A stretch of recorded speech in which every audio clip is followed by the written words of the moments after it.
Good morning. Thank you so much for joining us and tuning back in. My name is Jay Hodges. I'm a proud friend of Sinn Féin's. Really excited today. We get to have a wonderful discussion with Laurence McKeown, who is the I don't know if writer is the right term, but you were an editor and whatnot of this amazing book, the 40th anniversary of Nor Meekly Serve My Time, which goes over the H-Block struggles from 1976 until 1981.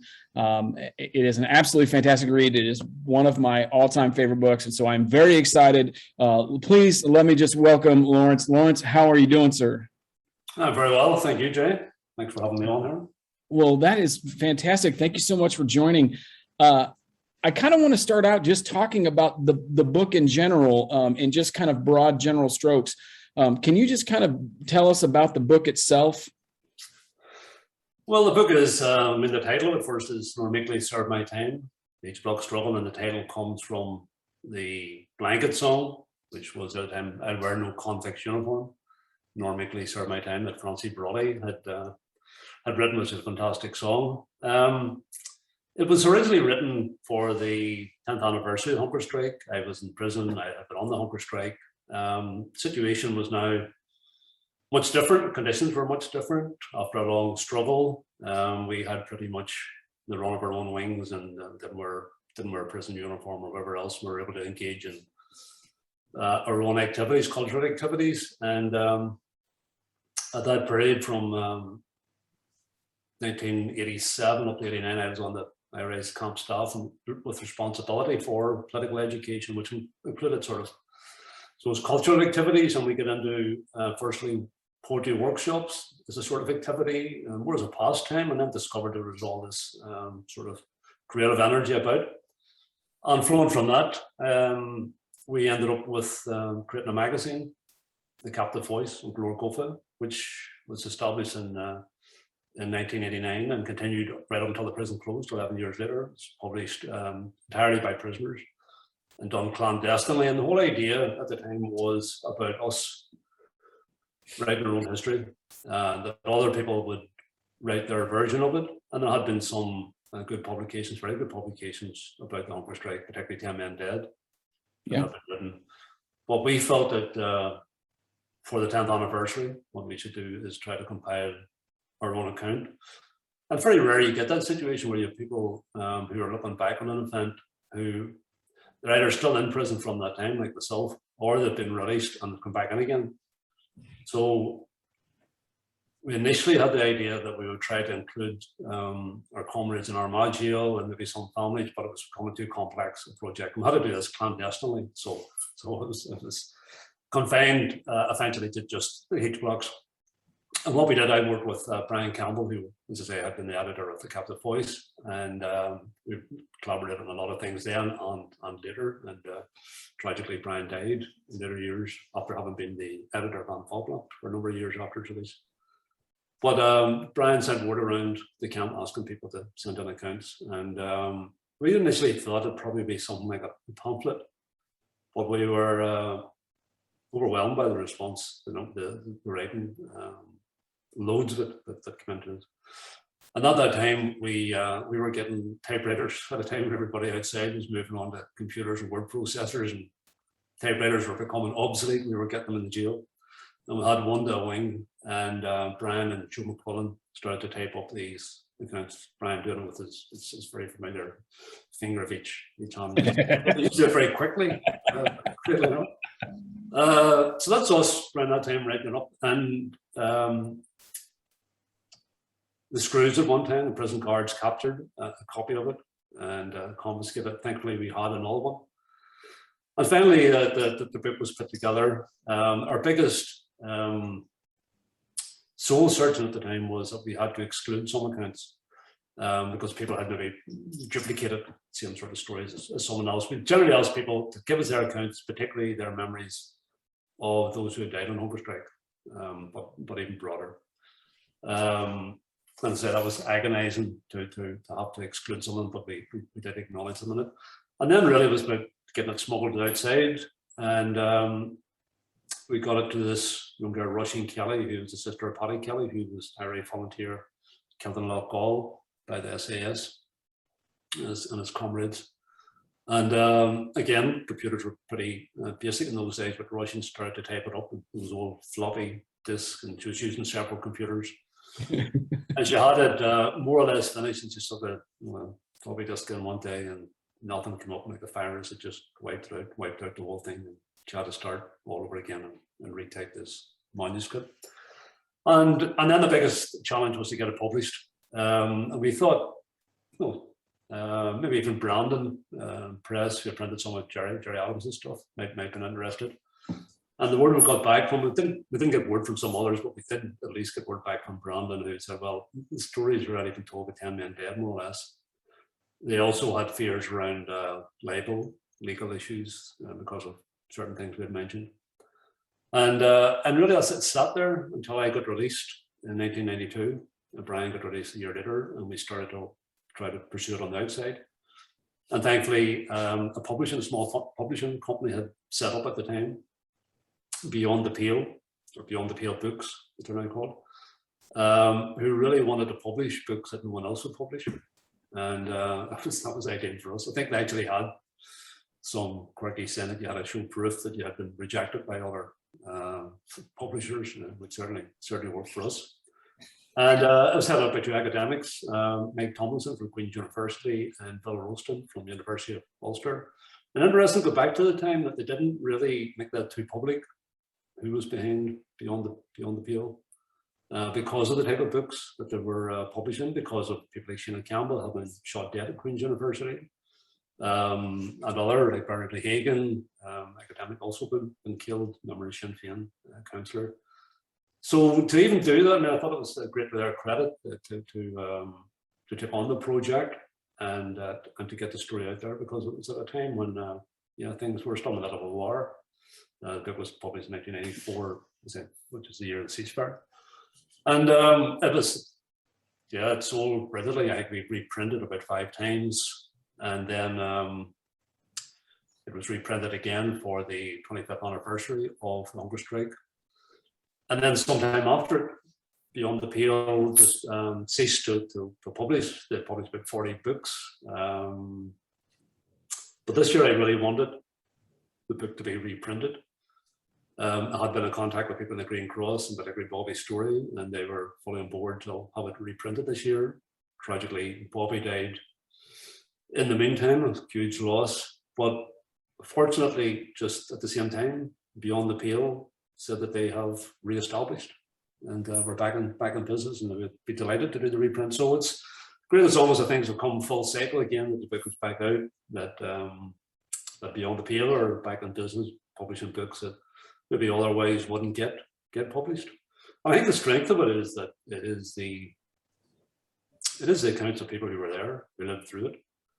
Some people as young as Ciara McGillicuddy, who came into prison when he was 16, and talks about some harrowing experiences there, which you would name now as being like rape, sexual assault. Other people who, in their last words with Joe McDonald or Kieran Doherty or whatever, So it really captures. I remember someone said to me one time when it first came out, they said, like, I don't really read books, Laurence, but I mean, I'm reading that, and I'm reading it at night in bed with my wife. And one page, I'm laughing my head off, the next page, I'm crying. Yeah, I get that. I get that statement a lot. It's fascinating to me the way the story gets told, because most books we read are one author's perspective on a subject matter, and that's they're interpreting what other people have said and kind of just piecing all together. This is so different because it's everybody. It's yourself. It's Bick. It's Senna Walsh. It's all these different, and it's telling the same story.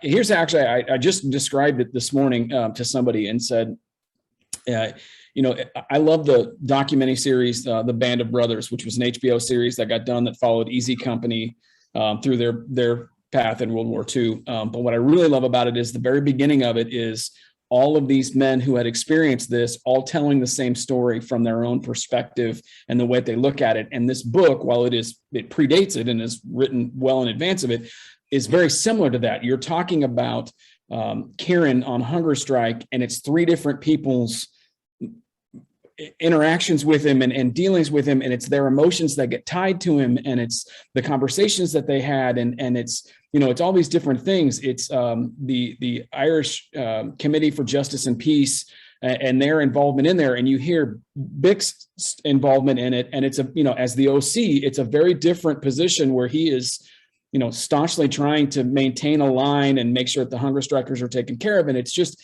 it's such a different way to learn about the story, because you're not jumping in the sense of losing anything, but you're jumping between all these individuals as if it's a conversation, as if you're around a big round table and everybody's just kind of talking and remembering a story and going through it.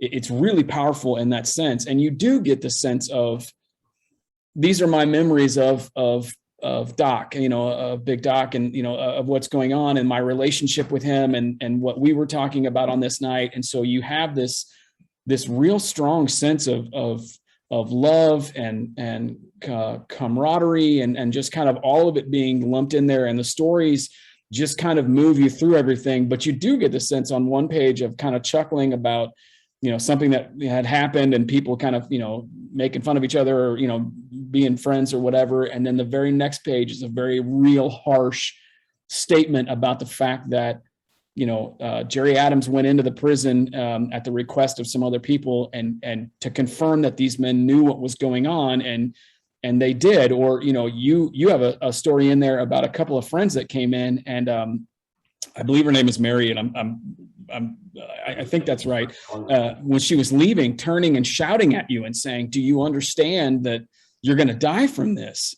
And it wasn't anger about you being on hunger strike yourself. It was just this moment of, I can't do anything else. I have nothing else that I can do this. And you really, like, it just leaps out at you. And I am notorious for writing in books. Whenever I get them, I always edit and write and mark up stuff and whatever. And when people ask if they can borrow my copies, I'm always like, you can, but you're going to struggle to read it because half of it is stuff that really impacts me. And at this point, this is my fourth go through of the book, and I'm going to have to get another copy because the stories just leap out at me. It's incredibly powerful. You know, the fact that it was written in prison itself and then had to be kind of dealt with and whatnot, I think adds to just the way that the book presents itself. I'm so happy that you guys reprinted a 40th edition, because I personally believe that these stories need to continue to be told, not for anything more than the fact that I think it really shows the strength of individuals and what they can endure and what they can, and when they really are just resolved to be in each other. You know, it's 4 years of a blanket protest that leads into the first hunger strike. And, you know, we talk about 10 men dead. A lot of times in the States, we only think about it being those 10 men. We don't realize that even yourself, you were on hunger strike. You did more than 50 days on hunger strike. And I mean, I think those stories we can't lose those stories. Like, those things have to be told. They have to be presented. They have to be honest. They have to, you know, that's the other thing about this book. And I've told several friends this, it is a very, very honest telling. There is no sugarcoating or hiding or anything else. You know, there's a section in there where I think it's Senna, but he says, like, I took myself off the hunger strike list because I had just gotten so beat down with what was going on and whatnot. That's, you know, if you were trying to sugarcoat this, you would take that stuff out and be like, no, just put the positive stuff and the strong stuff. It is a complete enclosure of what people are. And I think that is absolutely beautiful. And I'm so happy that it's out there. I kind of want to shift though and talk about you just for a little bit. I just said it, you were a hunger striker. You did more than 50 days on hunger strike. Can you talk about the journey that, like, how you ended up on the hunger strike and how you kind of prepared for it? Because if I'm not mistaken, your family was not supportive of they were supportive of you, but they were very conflicted about the decision to go on hunger strike because they knew what it meant and they weren't naive to what it meant. And so I'd kind of like to hear your own journey. Yeah, well, I was on it 70 days and went into a coma whenever my family intervened. But I suppose, well, firstly, I suppose most people I met in prison didn't come from Republican families, because Republicanism wasn't this really vibrant thing in the 60s. You could have narrowed it down to a number of families, Adams families, the Hanaways, a few others. So really, you're talking about a new generation, spurred on firstly by the civil rights campaigns, and then later on into the Republican movement and the guerrilla struggle. We lived in a very mixed area and all the rest of it. So I suppose my family, I don't see them as much different from a lot of the other families I would have met of our hunger strikers. Even Bobby Sands' family at the very start had moved out of Belfast, out of Rathcoole, to try to get into a quieter life and a mixed area and all. I was doing life imprisonment, like most people. Life imprisonment is given out like dolly mixtures, as we were saying. I believed in the protests or demands. I had been on the blanket from April 1977. So by the time I come around till the second hunger strike, I'd been on the protest for over 4 years. Believed in it. Had volunteered for the first hunger strike.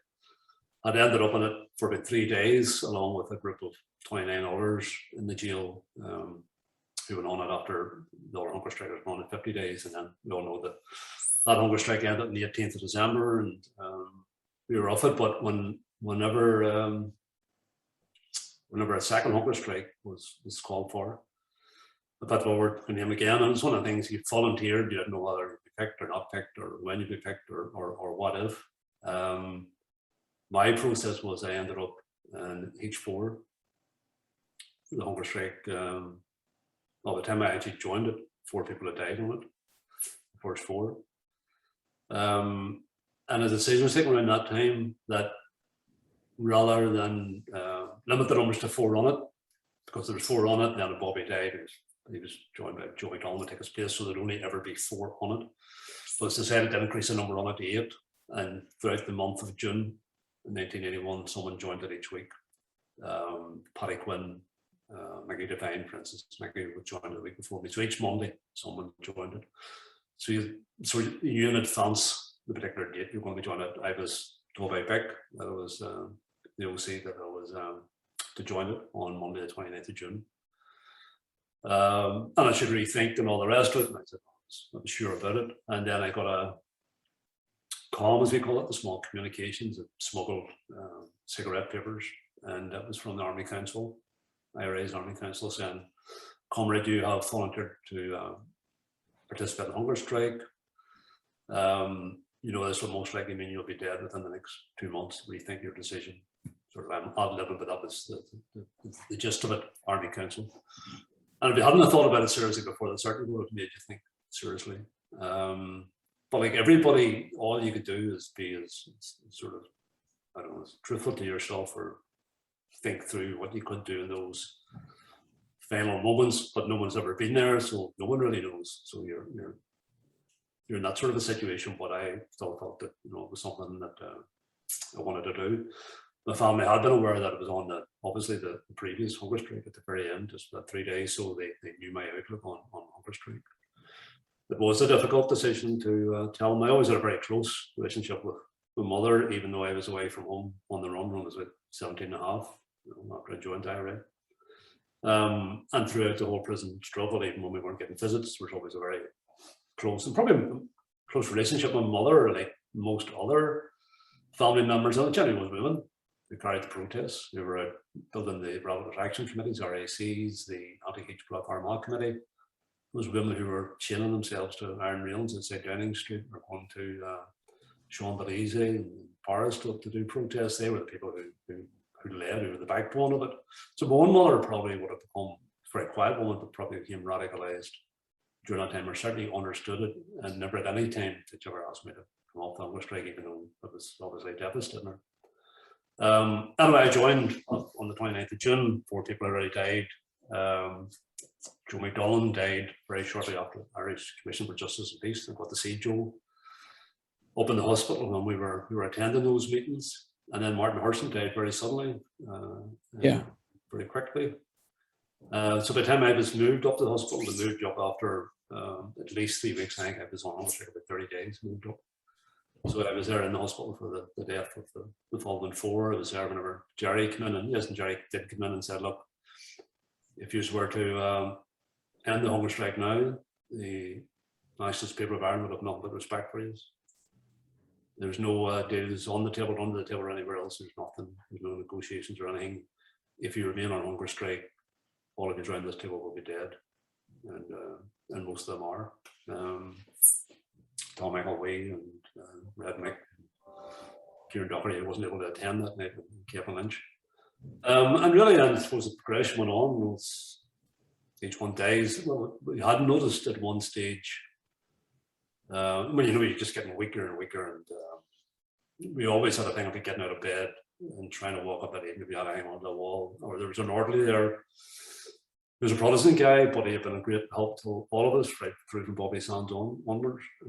Bobby Hagan, we call him, who actually ironically had worked with Bobby Sands in Coach Building for a few weeks at one time. And I remember like Bobby would have helped us. He's only a smaller man, but he'd have walked up the corridor of the hospital with us, and we wore a dressing gown and slippers, and you're just sliding along sort of thing. But what we had noticed, and particularly I think it was around the time of Tom McElwee, who died very suddenly. I seen him one morning and spoke to him.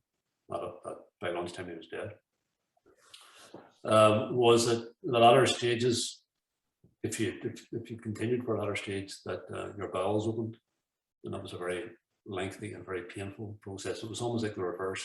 I remember reading when I was very young about people who were home and their bowels opened. This was almost like the reverse. It's your body breaking down, but your bowels open, and that was meant that death was coming very shortly after it, and usually as it happened, like within 2 to 3 days after that, you'd be dead. And it was with Tom, and especially with Red Mick. So when it happened to me, which was around about 68 days, they knew that I was in the last legs of it. What they had, the prison authorities did was let family members in when we were at the latter stages. Sometimes it ended up like Martin Harrison didn't get the chance because he died very suddenly. So my family came in, my parents and brother and sister, all of them except my mother asked me to come off it. And I remember talking to them, and I said, well, I wasn't. And I remember that evening, so it was lucid enough, but just extremely weak. I mean, I've always said to people, those who died of hunger strike, the battle to live as long as possible. So every ounce of energy goes, if you can imagine being tired and multiply it 100 times, and it's just not physical tiredness, it's sort of emotional and psychological. You're battling for it. I think it comes to a stage where then it's almost like a bit of peace. It's not like you're looking to die, but you've come to a point where you know that probably nothing's going to happen till save you in terms of us getting the demands, but you've just struggled that far. On the 69th day, apparently I was still responding as in speaking, but I don't really recall it. I was getting people confused.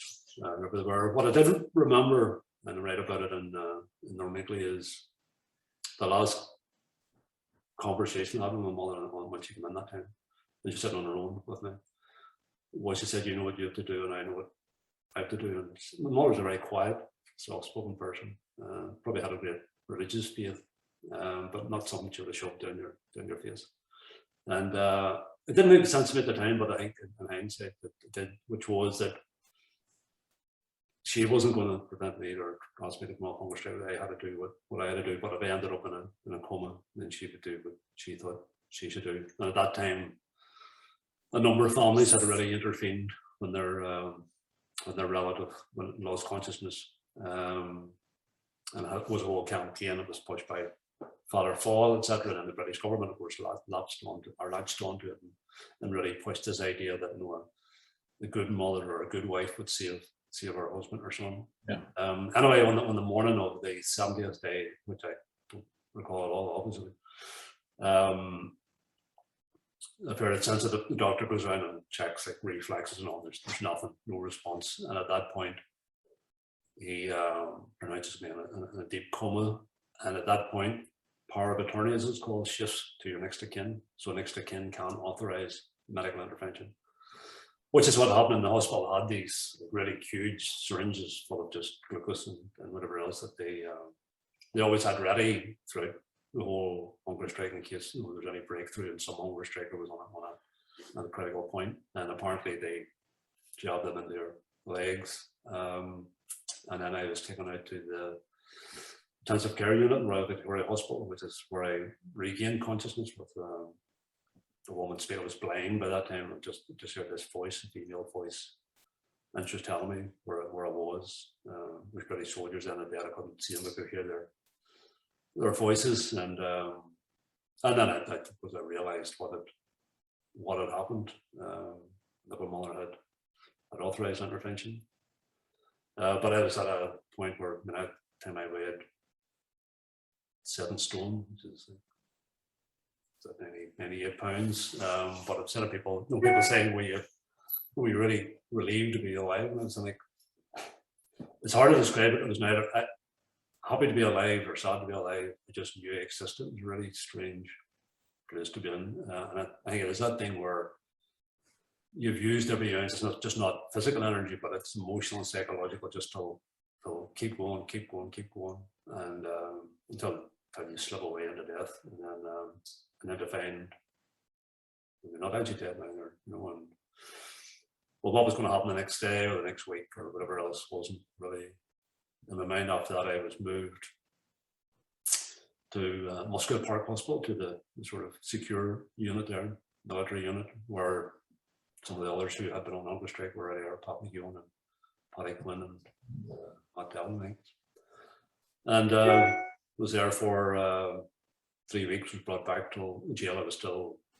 pretty much blind at the time and could hardly walk, but I arrived back just before the end of the hunger strike, which was on the 3rd of October.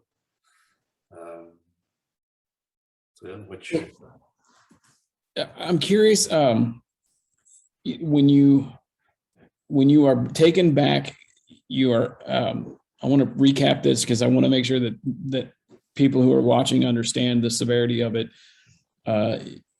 You fall into a coma and your family intervenes and you are taken to a hospital and then you are transferred back into the prison. After a couple of weeks, you're transferred back into the prison. And I'm curious as to kind of what that is actually like. Like, is it,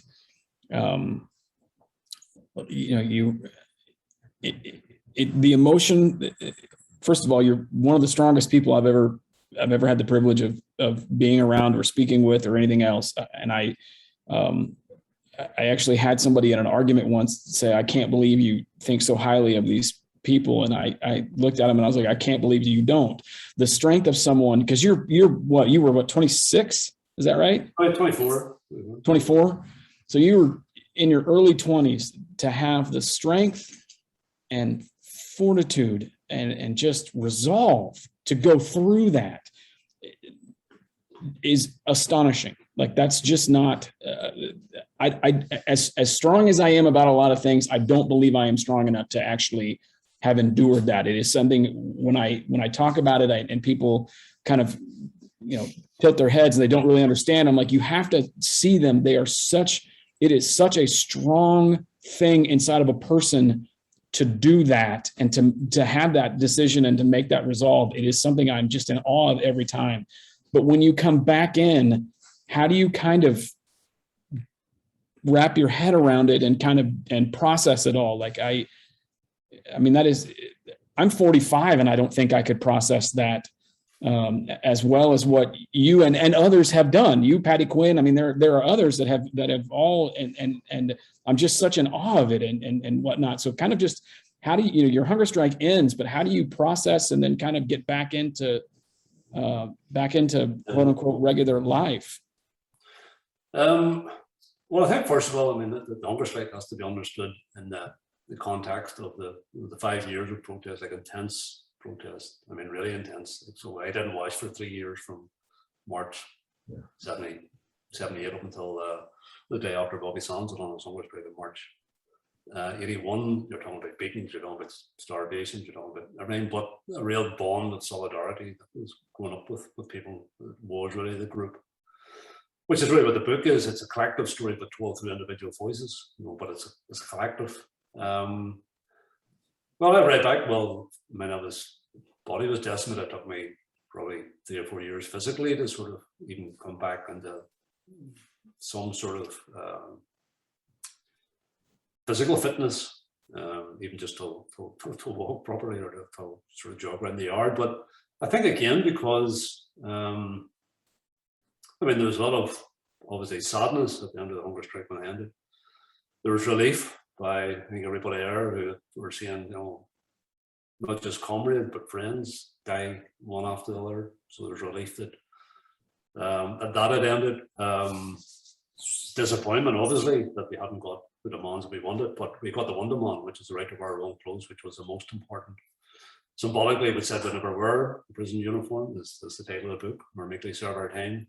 But on a practical level, it allowed us to get back out of the prison cell for the first time in 5 years.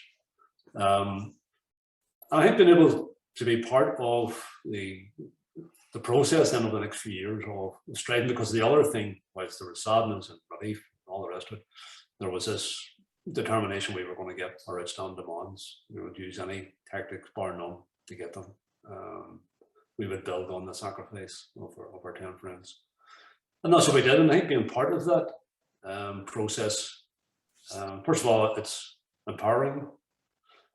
We had to change tactics. There's an awful lot of soul searching. I mean, 81 hunger strike ended that type of protest, that physical head-on, will take us on, and it had to become something much more strategic and tactical, and used all sorts of methods, legal and all the rest of it. And that was evidenced in the mass escape less than 2 years after the ending of the hunger strike. And then the developments in later years, sort of, including the writings, that it's not only, I think it's important to remember that. I mean, there's a hunger strike, and then it's like, okay, well, what happened after that?